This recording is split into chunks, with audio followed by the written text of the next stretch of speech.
Здравейте хора, аз съм Ави и се радвам, че отново сме заедно. Ако случайно за първи път попадате на моят канал, казвам се Ива, живея от повече от 15 години в Чехия и вече няколко пъти съм заснемала видеа от типа интересни факти за Чехия, интересни храни, как може да стигнете до тук, какво е горе-долу, колко струва и така нататък. Днес това видео ще е едно от тези, но ще си говорим за още по-интересни неща, а именно разлики в поведение между българи и чехи, като някои от тях наистина ме шокираха в началото. Разбира се, първоначално искам да уточня, че това са именно мои наблюдения, така че не слагам всички под обща знамената. Първата тема, с която ще започна, е именно общуването. Как общуват българите и как общуват чехите. Българите сме доста по-емоционални, по-шумни. Също така ние сме свикнали да си говорим на ти, без значение дали се познаваме или не.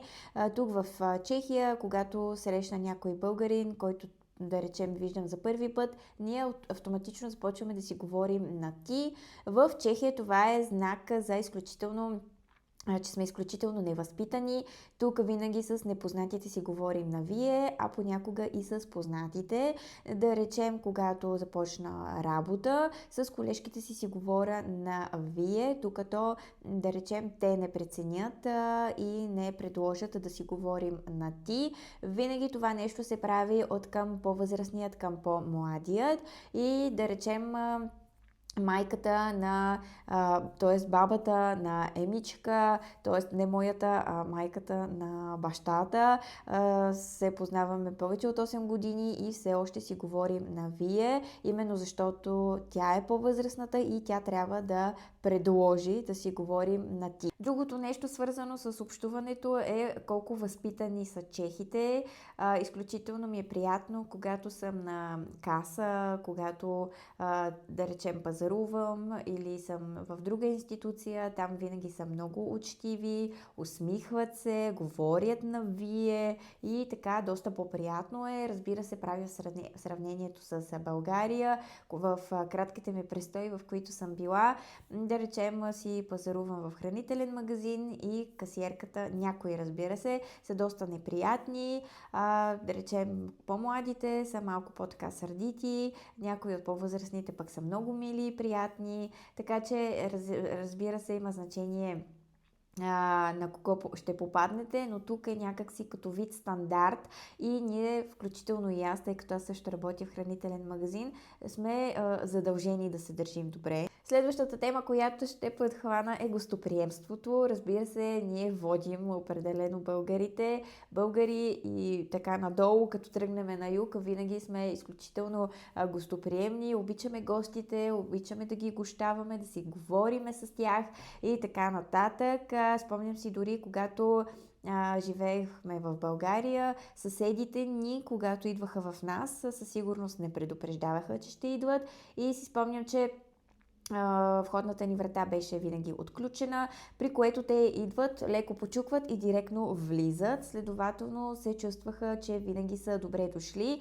Тук в Чехия е пълната противоположност. Вратите винаги са заключени. Съседите си много пъти дори не ги познавате, но пък именно заради този вид възпитание, когато се засечете пред асансьора, да речем, от възпитание се поздравявате. В България, когато не познаваме хората пред асансьора, не ги поздравяваме, защото не виждаме причина. Тук, когато искаме да отидем на някой на гости, трябва първо да попитаме или трябва да бъдем поканени. Ако отидете непоканени, то това е знак за лошо възпитание. Дори когато става въпрос за деца към майките си и не живеят заедно, то също винаги се обаждат дали може да отидат. Другото нещо е, когато вече приемаме гости, ние българите вадим общо взето с каквото разполагаме, така ако може и да се наядат едно хубаво, а в Чехия отново е обратното, гостите се предлага кафе, така ако домакинята е малко по-добра, може и да изпече някой кекс, но общо взето до там приключват нещата. Разбира се, има моменти, в които сте поканени на обяд, да речем, така че може и да ви бъде сготвено, но това не е много задължително. Друго нещо, свързано с храненето, както и с пиенето, е, че Българинът е свикнал много така да си огажда и когато седне да пие, това е като цял ритуал. Българите изключително много замезват, така както казваме. Правим си салати, правим си, да речем, ракията ни върви с салатата или с горещата лютива супа. След това, примерно, се пие уиски, към него трябва да имаме кашкавали, някакви видове колбаси и просто за нас това е ритуал. Знае се кое с кое се комбинира. Тук в Чехия това нещо го няма. Да речем, виждала съм понякога, когато си купят вино и към него си купуват някакъв вид кашкавал, но не е напълно задължително. Или когато отидете на кръчма, тогава си поръчвате, предимно чехите пият бира, знаете, и единственото, което могат да ви предложат са чипсове. Това е единственото, с което те замезват и именно естествено това оказва влияние и те са много по-бързо се напиват, доколкото ние българите може и цяла нощ да изкараме на масата, именно благодарение на това, че към пиенето и много се храним. Другото нещо е, че българина пие по-малко и така си как да кажа, се наслаждава на алкохола, доколкото в Чехия се пият тези панаки, им казват малки чашки, които се пият на екс, шотове всъщност им казваме в България. Тук се пие, да речем, ром и друг такъв твърд алкохол, те го пият на екс и естествено веднага са пияни, или също така твърд алкохол разреждат с бира и естествено за 1-2 часа вече си тръгват за вкъщи. Така че ние в българите сме доста така по-алкохолно образовани, бих казала. Друго нещо, с което водят по-скоро чехите, е отново свързано с възпитанието, а именно когато сме в автобус, винаги в автобусите, в трамваите има отделение за колички. Там винаги се прави място на майките с колички и също така винаги се прави място на възрастните хора. Направи ми впечатление това нещо, когато бях в Плевен с моята баба, тъй като тя е възрастна, то не й направиха, по-младите не й отстъпиха место, което естествено като живея тук в Чехия и съм свикнала на този стандарт, то този липсващ стандарт в България ми направи впечатление, което не е окей. Но просто тук винаги, дори когато човекът не е толкова възрастен, да речем 60 годишен човек, винаги му се отстъпва място. Разбира се, той има право да откаже, при което оставаме да си седим на мястото, но винаги от учтивост, от възпитание трябва да предложим. Друго нещо, което те не правят е не се пререждат или когато, да речем, сме на касата, има опашка от хора и човекът пред вас има голям пазар, а вие имате само 2-3 неща, то дори самият човек пред вас сам предлага да минете пред него, защото просто при вас ще се случат нещата много бързо и той няма по-скоро да ви задържа. И разбира се, темата с чистотата отново опираме до възпитание. Не казвам, че в Чехия няма боклуци. Разбира се, и тук има места, в които виждате храсти и там има някакви отпадъци, но това е по-скоро изключение, тъй като тук просто ежедневно виждате хора, които обикалят, които събират боклуци, които чистят.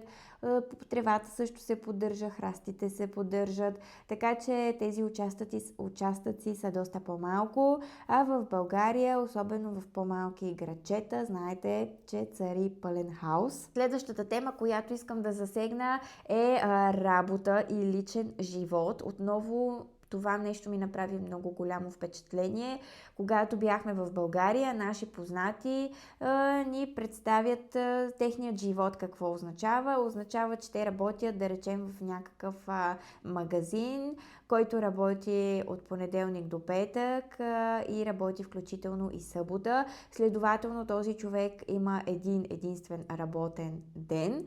За сравнение, тук в Чехия работите по 8 часа, в случай, че работите всеки ден, от понеделник до петък, а ако работите на 12 часа, то работите на къса и дълга седмица, им казват, което означава, че 3 дни работите 12 часа, след това 3 дни почивате, след това 2 дни работите 12 часа и 2 дни почивате, което означава, че за единият месец вие ще имате 2 уикенда работни и 2 почивни, което отново просто тук в Чехия разполагат с повече свободно време.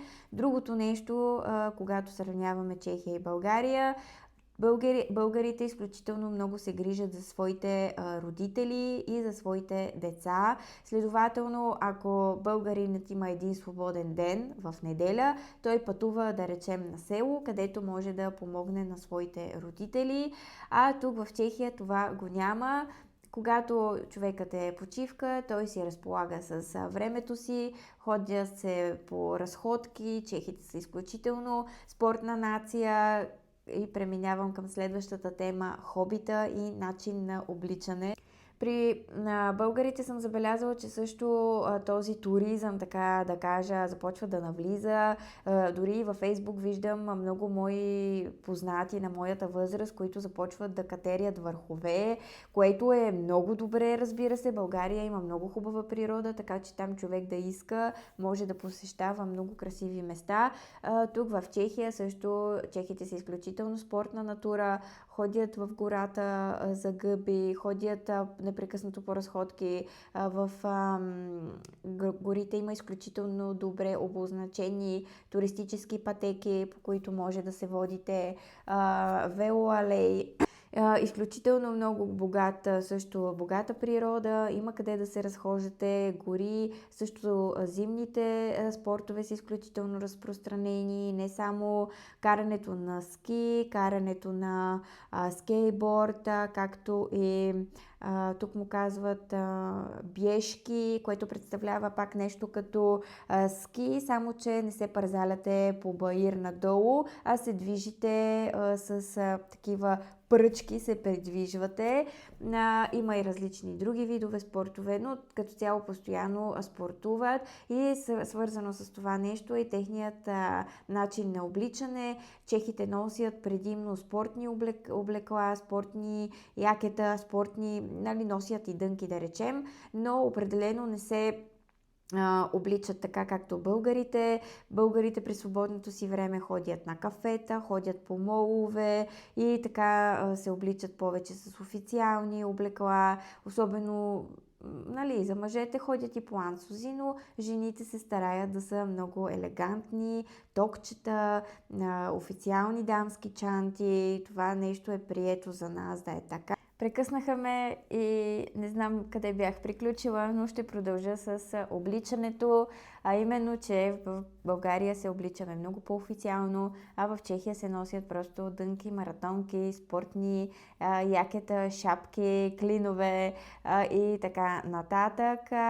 Когато отиваме на дискотека, да речем, отново в България се обличаме все едно отиваме на бал, а в Чехия се обличат с, да речем, дънки, някакво потниче и са готови. Отново не залагат толкова много на облеклото. Също така бих казала, че правят някакви много странни чехите комбинации, тъй като, да речем, в България, ако сме с токчета, то трябва да сме с официална чанта, да речем, а тук примерно носят токчета с раници, просто защото раницата им е явно по-удобна за носене. Също така може да видите и, да речем, някакъв шлифер или палто, което отново да бъде комбинирано с раница. В България не мисля, че може да видим такава комбинация. Токчета с ансузи тук се носят също така.